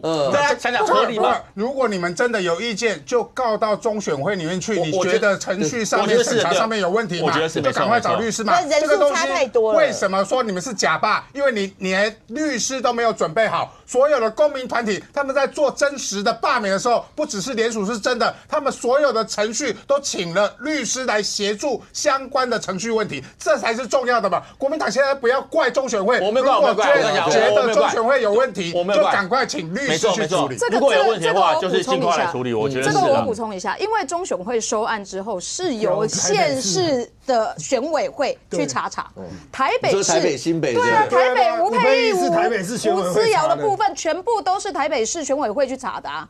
查出来联署这个领衔人有问题，就是台北市选委会去通知的，才查出水表出来。所以不要怪中选会，我没有怪中选会，我讲的开头都没有怪中选会的，我只是奇怪而已。国民党自己的提案联署要罢免这一件事情，连自己的领衔人都出来说我没有联署，为什么会被送案？而且陈冠廷这个不是第一个案子，昨天还有王美惠的案子，王美惠的领衔人也说我不玩了，我不玩，为什么？因为王美惠去告领衔人要为那个伪造签名的事情要负责，所以他就撤退了。过去国民党每次在联署，包含这个公民投票的时候，都很多这种幽灵联署非常非常的多，但那时候都没有人正式对这一件事情提出究责。但这一次，因为你要告我，你要罢免我，我一定会究责你嘛，所以这个领衔人就不是玩家。这整件事，杨敏，我讲连1%都过不了。那时候大家不是在节目都讲说，1%其实大家随便连一连，大概都可以过。我刚刚就讲，这不是单纯到最后进第2阶段大罢免的时候，大家在讨论的，本来都在讨论说蓝绿两军正规部队，包括党部，包括民进党什么时候会表态要进来。那国民党是一开始就表态说要以战止战要进来，他已经不只是单纯这样。如果连1%都没过，这会不会有点太难，令人匪夷所思啊？其实不意外啊，不意外。为什么？因为有蓝军哦，他们在处理这个罢免的时候，其实是多头马车，然后呢又乱搞。我必须讲，就是乱搞。已经各个选区都有那种什么死人联署的、冒名联署的，就是抄名册嘛。那你说像有一些是有认真摆摊的，像双北可是呢，他们又很乖。什么叫很乖？他们1月11号那时候那个什么定勾机有没有？就跑去那个中正纪念堂，他们签那个叫意向书。就是说，你有没有意愿要罢免谁？你觉得谁你在哪一个选区？等到时候我们摆摊，我再跟你联络，你再来联署。所以他们那时候就叫人家签了。他们就说，我们国民党要守法，2月1号才可以罢免，所以我们2月1号才开始联署。那可是他们都送出1阶段的联署啦。我跟你说，他们就是2月1号才正式摆摊。然后那为什么他们那时候那个礼拜要急着送呢？因为那时候传出中正万华，因为钟小平要抄名册要送案，所以呢。就是为了要抢这个时间，抢头香，所以我们讲那个就乱搞了嘛。所以后来包括那个什么领衔人资格，就是没有找钟小平，就是乱搞。对，那我只能说如果今天国民党要认真的话，后面他们有没有整队我不知道。但是如果今天国民党的人是认真要玩这场罢免战，要以罢制罢的话。后续才是关键包括你的补件，包括你的后续这些真的要你说精准罢免，你也得要真的是有那个能量啊。这当然否则你有些像绿营的市议员都说我就没看到摊位，你哪来联署书嘛？那你这种抄名册抄久了，现在人家不是吃素的，你要知道现在中央是中选会是谁主管的嘛？就算是地方政府查核，他们也不好意思在那边帮你 cover 啊。所以我只能说，国民党那种思维如果不改。罢免什么都不会成功的啦。那你最后那个气势就是只有绿罢蓝全部进入投票，你反而最后是你蓝军气势会很差。我想要讲一下，为什么他第1阶段国民党要罢免绿委的部分，他们没有办法实际去联署。很简单啦，你乱砍预算，然后你还敢摆摊出来要罢免绿委？我都认为出来摆摊的人啊，他不会拿到联署书，他还马上会被骂到可能。你知道吗？当场就心碎了。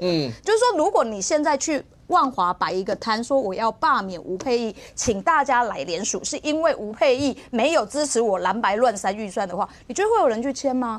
他们就是因为没有办法联署出来那么多份，而且也不敢去做这样子的联署，所以才敢抄名册嘛。那抄名册是过去沿袭过去的做法，但今年你用这样子的沿袭的话。罢免被你罢免的人一定会出来。不过现在看起来，当然你说那九个就没有过的，说10天以内要补件，我不知道国民党就要毛起来。我讲第一个啦，我就分2个部分来讲。国民党，我觉得我刚才讲了，那种违法的做法，我完全不赞同，要不然就不要做，要不然真的是非常难看。但是我也必须要讲，刚刚这个9位被推荐，我只怀疑中选会，但是我不会去苛责他，因为要有证明，讲清楚就好。中选会我觉得最有意见的是刚刚杨明哥讲的，你收那个第一阶段联署书，大家讲非常清楚，2月1号才正式开始。就中选会后来怎么讲？他说因为前面联署属于言论自由的部分，2月1号是不准做的，送件是2月1号才能送，所以前面属于言论自由，他们签的联署书罢免说合法。你告诉我这个合理吗？这合不合理？大家讨论合不合理就好了。所以这个东西，我老讲，我对中选会这种双重标准很明显的偏向绿营的做法，我不能够接受。但另外一方面，我也要讲，既然国民党要照合法的规则来玩，2月1号才动，麻烦你后面也不要再做这些会被人家找出来，而且很明显错误的事情。因为第一阶段没有过，我讲真的，这叫难看。当然啊，这是一个非常难看的事情，因为真的进入3阶段是25%为门槛。你现在1%都没够，你告诉我，你说还说政党要投入，那政党投入结果是这样子，那以后不要说罢免案了，那你之后的立法委员选举还要不要选啊？那整个后面会有很多所以才会觉得匪夷所思啊！你说1%的第一阶段怎么可能会不过？所以接下来这个9个案子，要么就直接不要玩了，这如果连领先人都没有找到，那就放弃。剩下的只要是正常罢免，没有任何的瑕疵的，只是单纯可能有人数不足的地方上，我觉得党部就要插手，直接让这个后续的联署能够顺利，因为如果这9个案子通通都阵亡，死在第一阶段的话，那我讲真的，对于后续整个蓝营的气势真的会有影响。可是你这样会有争议耶，譬如说你们都会讲说民进党就说什么侧翼啊，那都公民团体，那你们现在要政，没有，我们一开始就讲了，我们一开始就政党，我们一开始就政党，对，我们没有讲公民。可是你们现在补件的这一些，也是全部都是。用抄，不要抄了，不要抄了，没有，你们没有联署啊，赶快去找中小平，没有联署，没有就不要了，对，没有，反正这几个就看10天以内国民党会针对这些你没办法用正常的，而且没有办法被人家挑剔的手段来补件的话，那你就不要再送下去。来，一展，现在看起来，包括媒体，今天有一个媒体报道说有内部的一些的民调，因为大家最关心的一个嘛，小新那里，然后包括王宏威，包括李彦秀，那个罢免跟同意跟不同意之间的那个数字看起来。其实这一仗真的会打得非常的惨烈没错，我们可以看这一次今天上报公布的民调是绿营，应该是民进党做的民调，民进党自己有民调中心，所以他们会滚动式的做相关的选区的一些相关的民调啦，所以这一份可能是根据民进党的民调做出来的，同意罢免跟不同意罢免，其实差不多哦。徐小新是41.4、41.8，王宏威是38.2跟47.5，李彦秀是37跟45，但是有一个猫腻是。本来我们预期徐小新应该是蓝营的优势选区啊，他比王宏威跟李彦秀那一区应该更稳，竟然是同意罢免票跟不同意罢免票其实是差不多的。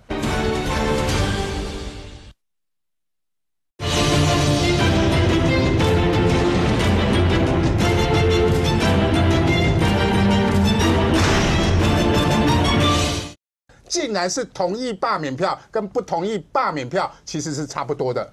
它是差最小的一区，另外就是投票意愿的部分哦，王宏威59.8，那个不会投的是33.3，徐小新比较高了，为什么？他打热战，这也是打热战。等一下我会分析打热战的结果，就会让所谓的同意罢免的人也相对来讲提高，会改变原本的选区的蓝绿比的结构，所以也证明了这次。罢免案它并非是蓝绿结构下的产物，而是很多的中间选民、年轻人站出来了。所以徐小新是69.8，投票意愿是很高的哦，这是接近于选举的投票意愿。所以徐小新打热战的结果，他是激出了所有人，包含不同意跟同意的人都愿意出来投票的。那我们来看。罢免者有93.6会去投票，这高到吓人。我现在都担心这个热度会不会维持。现在公民团体的问题是如何维持这个高投票率的罢免意愿。但是在第2阶段是好的，你有高的投票意愿，你的联署数2阶段因为非常多10%，这个高的投票意愿愿意出来投票，他当然也愿意出来联署。所以联署的同意罢免的人，如果他有高投票意愿的话，会激起所谓他们联署的意愿。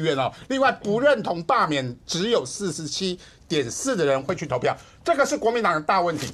有人说他可能不赞成罢免，他觉得罢免不是一个好的手段，而我们现在都知道，大部分是罢免就是国民党嘛，他们不赞成罢免，但是他们不愿意投票。也就是说，不赞成罢免的人现在分2派，一个是我不愿意去投票。卡关双跨背修态，这政党所谓的我没有政党意识形态的人，我觉得这是民进党、国民党在乱斗。虽然我不赞成罢免，但是我不会出来投票。但是国民党的支持者，你们的票激不出来了。这也让国民党现在这3个选区啊，如果交叉分析完，这个一定会投票的人去投票哦，一定会投票，下面可能会投票，所以他只算一定会去投票的人，同意的。王宏威28.1%，不同意的15.4%，徐小新同意的30.9%，不同意的15.9%，同意的李彦秀25.5%，不同意的12.5%。这个是国民党的危机。第一个，如果打热战，你会反而激出更多不同意仇恨值嘛？因为仇恨值的反作用力就是你会增加对手的仇恨值，而这个仇恨值会不会因为徐小新的操作扩散到其他选区？这个都是必须国民党要考虑的。而这个仇恨值的对立底下打热战，会增加对手的投票意愿，虽然同时会增加自己的投票意愿，但是如果你打冷战，你的投票意愿会不高。所以最好的方式。没错，是谢国良模式，叫打组织战。但是打组织战最高手叫傅昆萁啦，他为什么要到香港去讨救兵，把乡镇市长都绑去香港去，就是要准备打组织战，不断的去洗村里长啊，办说明会啊，绑条啊卡嘛。这打组战是谢国良模式，但打组织战，你有国民党有多少资源，可以打多少选区的组织战，而且组织战只在乡村有效，这种都会地区的效果都不大的情况下。所以啊，徐小新的热战持续打，其实徐小新觉得自己很聪明，我就把热战我那个蓝营优势区，我把热战激出来之后，但是看起来的结果就是你激出更多人去支持所谓的同意票，我愿意去投票嘛。徐小新继续攻击曹新成，我再奉劝徐小新一件事，曹新成叫做草船，他只是领衔人，他没有差啊，你来骂我啊。但是反作用力的仇恨只会到谁身上？就到你徐小新身上嘛。我草船出去借箭，借了一堆箭，我箭是射到其他选区的部分。徐小新那个是蓝营优势选区，他可以这么搞。但是叶元之希望徐小新这么搞吗？国民党其他蓝绿比差不多的地方，希望徐小新这么搞吗？这个是国民党在打热战跟打冷战或者组织战，他们现在碰到了两难困境。包含黄国昌也是一样，黄国昌叫做自走炮，自走的仇恨制造机。为什么呢？他只要到哪里，那里的仇恨值就升高。所以包含对于民众党黄国昌要不要去支持徐小新、支持岳元之，国民党都要充分的考量。这些东西都变成是国民党在面临罢免里面非常重要的困境。刚刚一上跟那个就那个民调了，对，很明确的可以证明第一个事情。打冷战一定死，不用看了。打冷战，因为以那个想罢免他的意愿这么高的话，都已经过25了，对，不用看了。打冷战一定死，所以只能够打热战，毫无疑问。但打热战有个前提，必须要先做好，就是刚刚讲到你说什么打很多的什么组织战啊，什么等等战，我个人认为啊，政绩战，要做出来，因为你都是民意代表，你一定要为你的工作做什么事情，这点一定要把它拿出来。然后再来就是除了打政绩完之后。个人的仇恨值的确是必须要下降，这个一定要对。当你的仇恨值太高的时候，不只是你个人的问题，你可能还会扩散出去。可是热战怎么把仇恨值降低？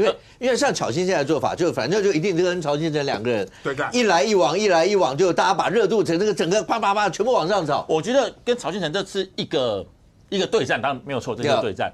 但我刚刚讲了，你是要把自己的政绩拿出来，让那些不赞成罢免的人愿意出来投票。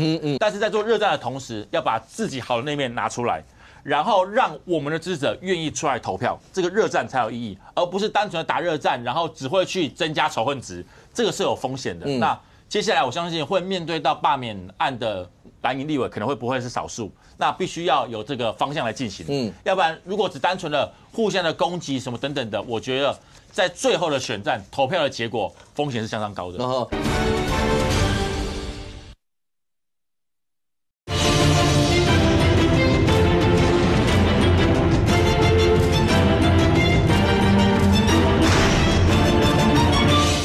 单纯的打热战，然后只会去增加仇恨值，这个是有风险的。那接下来我相信会面对到罢免案的蓝营立委，可能不会是少数。那必须要有这个方向来进行，要不然如果只单纯的互相的攻击什么等等的，我觉得在最后的选战投票的结果风险是相当高的。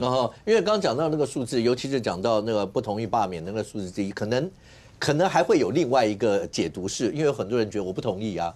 我就不要去就好了。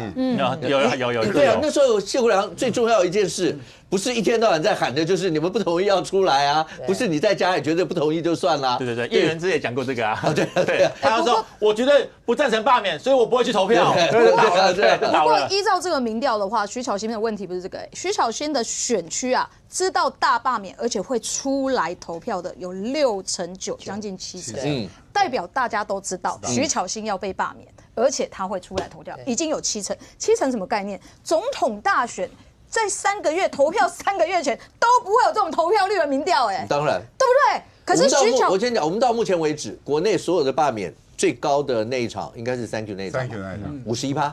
对啊，可是徐巧芯的投票率是已经有7成的人准备要出来投票，而且这3个都已经超过6成了。对啊，对，表示他们的投票意愿都非常的高了。然后同意罢免徐巧芯的是有41%，代表7成里面有41%的人全部都要出来罢免徐巧芯。而徐巧芯现在的热战，如刚刚博弈所说的，他最好的是告诉大家说，我徐巧芯从去年2月1号上任到现在，我为松山信义做了什么什么什么什么的，可他不是。他现在的热战是什么？对战曹兴诚，去找曹兴诚有没有捐款？包含这个这个你们的不分区委员翁小玲也参战，然后包含去找曹兴诚的什么小三的照片等等的东西，我觉得这怎么会是你热战的内容呢？来，姚明，好了，这个民调我觉得，因为它是内参啦，对，内参它没有去公布很多细部的分析数据，比如说政党比例等等的，这个我觉得就让绿营参考就好了，因为我听说蓝营也在做，对，正在做，所以呢，蓝营也有不同的这个消息方向。那我觉得这个内参大家各阵营都会知道，但是都是就像刚刚博弈说的，罢免都是打热战，你现在没有打冷战的本钱，那只是说两边要怎么去动员，那怎么样让彼此的这个能量极大化？我想这个才是接下来进入到第2阶段、第3阶段的关键。OK， 来伟豪，来最后30秒有什么解读？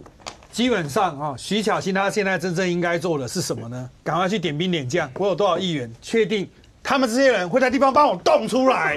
你觉得他需要担心这件事吗？他现在不弄的话，到后面都来不及。为什么？因为我必须要说，现在基本上有在跑罢免或反罢免的，大家都问一个问题：钱谁出啦？党中央会就因为他不能募款，对，罢免不能募款，你又不是像谢国良家里开银行，所以现在重点都是打战的资源。另外一边有志工，大家很愿意捐，要募款其实一点都不难。我就问反罢免的你要怎么办？如果党中央要下来，就这么多区。朱一伦想救也救不起来嘛，他也不能说好，你这边很危险，我给你特别多，那另外一边饭量怎么办？你说叶元之最危险，别人解读是你那个是你的嫡系啊，所以要自救才行。可是这些议员在过去跟巧芯处的好吗？这真的大灾问呢？费鸿泰委员呢 ？OK， 来小玉30秒。我现在也没有这个热战的这个没有冷战的本钱了啦。可是我觉得说徐巧芯你一直讲，他当然现在有他的战术在，比如说他要洗曹兴诚啊，他就是不想要大家去查到说你有刘艳礼啊什么什么，他就尽量避免这些争议性的话题。可是我觉得蜜欢还是蜜欢啦，你看他的那个海巡的空间很大，什么林俊宪也去站啊，义善哥也去站啊，什么都站。那你这样子站的话，我觉得就是你是增加仇恨值，一直吸金。可是现在看起来我们刚刚以接那个三个人来讲那看起来只有李彦秀想要低调。李彦秀最近都已经不想再出来了，他最好都不要讲到我，反正豪宅的事情，打组织战，就豪宅的事情就对他来讲就已经过去了。可是你看只要有徐巧芯，只要有王宏威，那这李彦秀永远都会被拉进来。就像涂全集，我刚刚为什么那么讶异？涂全集跟邱若华，其实我就讲过，我在立法院看到他们，我都不知道他们是谁，认不出来，对，都认不出来。就他们竟然这都可以进去，那就代表说你刘许婷你想要热战，但是你也拉到其他的人。OK， 大罢免看来势不可免，只是蓝绿之间如果照那个数字来看的话，在未来到底会有多少人进入到第2阶段，甚或到真正投票第3阶段，大家都来看。而未来呢，最后结果怎么样，我们大家拭目以待。非常谢谢现场所有来宾，也非常谢谢观众朋友收看，希望妹妹，我们明天见，拜拜。